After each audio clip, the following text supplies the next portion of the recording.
peuple du monde, les amis de la Fondao, peuple congolais, je viens de suivre l'intervention, l'échange qu'anime mon très cher frère Déco. J'étais en voiture, j'ai pas pu rouler vite. Et donc, pendant que je roulais, j'ai suivi cette affaire de M. Samba. Ça n'a pas vraiment lieu de faire couler l'eau sur le pont, c'est une petite affaire. C'est une revendication légitime, je viens de l'écrire à mon très cher frère Déco.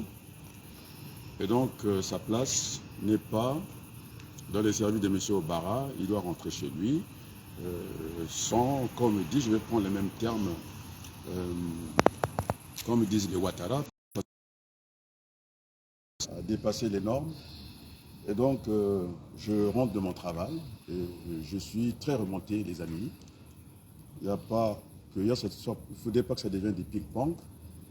J'avais plaidé la situation de M. Delo, Lumba, mais non, on veut nous distraire. Il y a des vrais problèmes. C'est cette affaire des terres que le fils a donné sur son question. Personne n'a interpellé. C'est plus grave que ça. C'est une petite affaire de passeport. C'est une revendication légitime. Et donc, mon très cher frère, parce que nous sommes Congolais, j'aime pas la violence, d'où qu'elle vienne. Il faut qu'on soit apaisé. Nous voulons avoir un pays apaisé. Et donc, mon très cher frère Obara. Alors, je vais interroger votre conscience, hein, votre intime conviction. Hein, c'est là que je vais aller pour ne pas parler de la conscience universelle. Alors, M. Samba n'a rien à faire là-bas. Alors, je vous ai demandé, très solennellement, de vous occuper de l'option militaire. Parce qu'on a vendu des terres au Congo. J'ai cité Okol, vous avez des généraux, il y a des capitaines qui font des coups d'État. Sans effusion de sang, hein, j'ajoute M. Obara. Sans effusion de sang. J'ai parlé de M. Ndenge.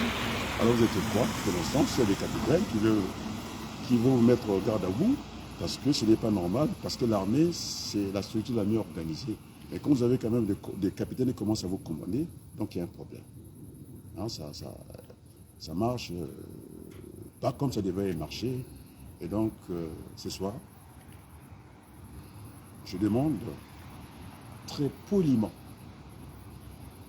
de faire comme on a fait pour Delo. Ce sont des jeunes qui se battent pour nous. Alors, le passeport, semble-t-il, est une disposition constitutionnelle de M. Denis Sassou Nguesso. On ne devait même pas en parler ce soir. On ne devait même pas en parler ce soir. Et donc, il faut revenir au bon sentiment. Alors, ces juristes qui sont absents dans ce grand débat, hein, cet échange qu'anime Déco, ils sont toujours à la traîne. Nous voulons rebâtir le Congo avec tous les enfants du Congo.